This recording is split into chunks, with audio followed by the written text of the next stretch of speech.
నా ప్లేట్ చూస్తుంటేనే నోట్లో నీళ్ళొచ్చేస్తున్నాయా? ఏం తింటున్నావక్క అనుకుంటున్నారా? నేనైతే ఇవాళ వంకాయ, మామిడికాయ, రోటి పచ్చడి అనమాట. చాలా హెల్తీ వేలో ప్రిపేర్ చేశాను. మీకు కూడా కావాలంటే చేసేసుకొని ఎలా కుదిరిందో కమెంట్ చేసేయండి మరి. చాలామంది నన్ను కమెంట్ చేసి అడుగుతున్నారు, అక్క మీ హెల్తీ లైఫ్ స్టైల్ సీక్రెట్ ఏంటో చెప్పండి అని. నేను కొన్ని రోజుల నుంచి ఈ ఆయిల్, కోల్డ్ ప్రెస్ ఆయిల్ అయితే యూస్ చేస్తున్నాను అనమాట.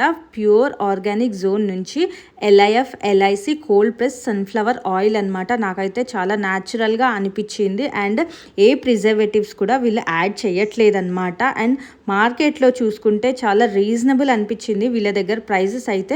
మనం పచ్చడి విషయానికి వస్తే ఫస్ట్ ఆయిల్ వేసుకొని కొంచెం జీలకర్ర అండ్ ధనియాలు, పచ్చిమిర్చి వేసి వాడ్చి పక్కన పెట్టేసుకోవాలి. దాని తర్వాత కొంచెం వంకాయలు, టొమాటోలు అండ్ రా మ్యాంగో కూడా వేసేసుకొని చేసుకొని అందులో ఉప్పు, పసుపు వేసేసుకొని రోట్లో దంచేయండి. దంచేటప్పుడు కొంచెం వెల్లుల్లిపాయలు అండ్ బెల్లం యాడ్ చేసేసుకొని దంచేసుకోండి.